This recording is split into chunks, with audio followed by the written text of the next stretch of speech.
বিসমিল্লাহির রহমানির রাহিম। আসসালামু আলাইকুম। আমার আপু ভাইয়েরা সবাই কেমন আছেন? আশা করি ভালোই আছেন। তো আমি আপনাদের জন্য আজকে একটি ভিডিওর মাধ্যমে অনেকগুলো রেসিপি নিয়ে হাজির হলাম।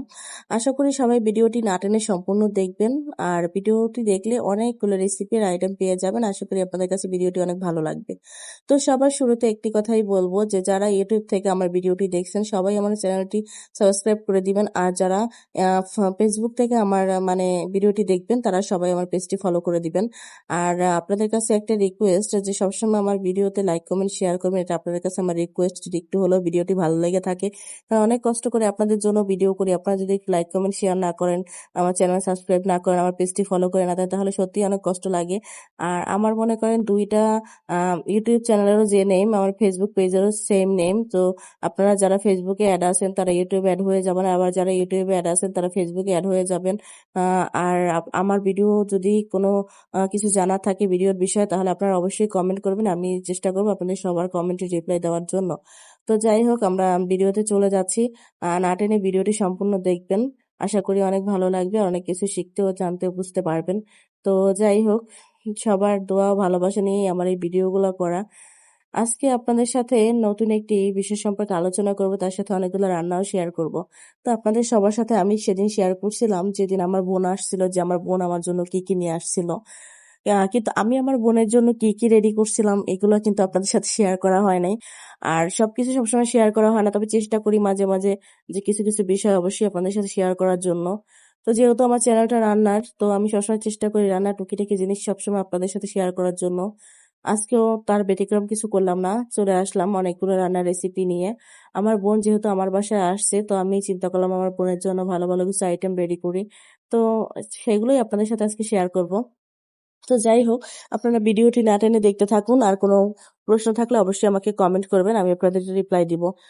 তো আজকে একটা বিষয় হচ্ছে কি, আমার বোন তো আমার জন্য অনেক কিছু নিয়ে আসছে। কিন্তু একটা মজার বিষয় কি জানেন, আমার বাসায় যারাই আসে না কেন আমি সবার জন্য সবসময় আমার সাধ্যমতো চেষ্টা করি বাজার করে তাদের মানে যতটা সম্ভব আপ্যায়ন করার জন্য, তাদেরকে খাওয়ানোর জন্য।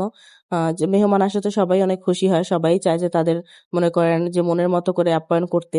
তো আমি চেষ্টা করি যে আমার যতটুকু সাধ্য আছে, আমার এই বোনটা বাদে আমার বাসায় যেই আসুক আমার রিলেটিভ, তো তাদের সবসময় ওইভাবে মানে আপ্যায়ন করার জন্য। তো বিষয় হচ্ছে কি, আমার এই বোনটার জন্য কখনো ওইভাবে স্পেশাল কোনো আয়োজন করা হয় না আমার বাসায়।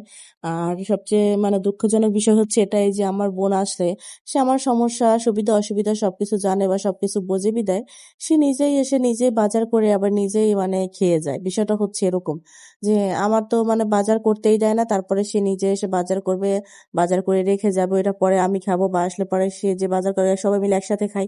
তো বিষয়টা সবসময় এরকম হয়। তো মাঝে হয়েছে কি যে আমি একটা কাজ শিখছিলাম, তো ওই কাজটা শেখার জন্য আমার বোনই আমাকে টাকা দেয়। ঠিক আছে, তো ওই কাজটা শেখার পরে আমি ওই কাজটা করে একটা কাজ করার পরে আমি কিছু টাকা পাই। তো ওই টাকাটা পাওয়ার পরে আমি চিন্তা করলাম যেহেতু আপু আসতেছে, আপুরে তো ওইভাবে কখনো কিছুই করা হয় না, তো আজকে এই টাকাটা দিয়ে আমি আপুরে আমার মনের মতো করে কিছু খাওয়ানোর চেষ্টা করি। ঠিক আছে, তো যে কথা সেই কাজ। ঠিক আছে, আমি কিছু বাজার করলাম আপুর জন্য, আর তার জন্য কিছু রান্না করলাম। ঠিক আছে, আপু আসার পর আপু একটু অবাক হলো যে এত কিছু আয়োজন, কখনো তো এরকম হয় না। তো আমি বললাম যে আসলে এটা আমি আপনার মানে যে কাজটা শিখছিলাম ওখান থেকে আমি কিছু টাকা পেয়েছিলাম। তো আমার মনে হলো যে টাকাটা যেহেতু আপনারই ক্রেডিট, ঠিক আছে, আপনার জন্যই মানে সফলটা আমার হওয়া। তো তাই চিন্তা করলাম যে টাকাটা দিয়ে আপনার জন্যই কিছু করি। তো এখানে আমার প্রিয় মানুষগুলো ছিল, আমার মা ছিল, আমার মেয়ে ছিল, আমার ২ টা বোন ছিল। তো যাই হোক, সবাই আমার জন্য অনেক বেশি হেল্পফুল। আমার ভাই বোন আর যারা আছে তারাও সবাই, কিন্তু হয় কি বিষয়টা তাদের জন্য সবসময় অনেক কিছু মানে চেষ্টা করি, বাট এই বোনটা আসলে পরে সেই আমার জন্যই সবসময় করে যায়, আমি কখনো তার জন্য কিছু করতে পারি না। তো আমার সবচেয়ে এইটাই বেশি খারাপ লাগে। আর আমারও কেমন জানি আমি একটা হয়ে গেছি যে সে করে তার জন্যও কিছু করি না, অন্য সবাই আসলে আমি একদম মানে অস্থির হয়ে যায়, কিন্তু আমার এই বোনটা আসলে আমার ওরকম কখনো হয় না, কারণ আমি জানি যে এর জন্য আমার বোন রাগ হয় না। আবার দেখা যায় আমি কিছু করতে গেলে আমার বোন অনেক রাগারাগি করে যে কোনো কিছু দরকার নাই, বাড়তি কোনো টাকা পয়সা খরচ করার দরকার নাই, তোর এমনিতেই সমস্যা, যেটা হয়তো আর কেউ বলে না বা আর কেউ ফিলও করে না। তো যাই হোক, তাই চিন্তা করলাম যে যেহেতু আমি আমি যে কাজটা করছি সেখান থেকে কিছু টাকা আমি পেলাম। ঠিক আছে, অল্প কিছু টাকা, তো যাই হোক, এটা আমার কাছে অনেক। তো আমি আমার বোনের জন্য কিছু একটা করতে পারলাম। তো অনেক খুশি আমি। আমার কাছে খুব ভালো লাগছে যে আমার প্রিয় মানুষগুলোকে নিয়ে একসাথে মানে এটা করলাম, আয়োজন করলাম। তো যাই হোক, সবাই আমার জন্য দোয়া করবেন, আর দোয়া করবেন যে আমার প্রিয় মানুষগুলোর জন্য যেন আমি কিছু করতে পারি, আল্লাহ যিনি আমাকে সেই তৌফিক দেয়, আর আল্লাহ যিনি ততদিন সবাইকে বাঁচায় রাখে, এটাই আপনাদের কাছে আমার রিকোয়েস্ট। আর এছাড়া আমার যত ভাই বোন আছে সবার প্রতি আমার অনেক ভালোবাসা। সবার জন্যই আমি সবসময় নামাজ পড়ে দোয়া করি, সবাই ভালো থাকুক, সুখে থাকুক। আর আপনাদের জন্য তো অবশ্যই ভালোবাসা দোয়া রইল। তো যাই হোক, ভালো থাকেন, দোয়া রাখেন। আসলে আমি শারীরিকভাবে অনেকটাই অসুস্থ, যার ভিতরে ভিডিওটা মেক করলাম, মানে এডিট করলাম। আসলে সত্যি বলতে আমার বোন আমার অনেক বেশি ভালোবাসে, এবং সে সবসময় আমার জন্য তার সাধ্যমতো সবসময় সবকিছু চেষ্টা করে, অনেক কিছু করছে আমার জন্য এ পর্যন্ত। তার ঋণ কখন আমি শোধ দিতে পারবো কিনা জানি না, কারণ আমি তার জন্য এখন পর্যন্ত কিছুই করতে পারি না। তো আপনারা সবাই দোয়া করবেন জানে আমি আমার প্রিয় মানুষগুলোর জন্য, এবং কি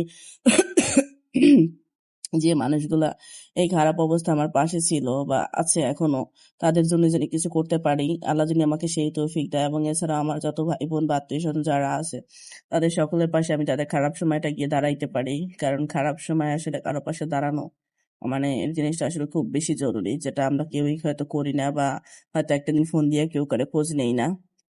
যাই হোক, সবশেষে একটা কথাই বলবো, সবাই যে যেখানেই থাকেন ভালো থাকেন, সুস্থ থাকেন, সবার জন্য অনেক দোয়া রইলো। আসসালামু আলাইকুম, আল্লাহ হাফেজ।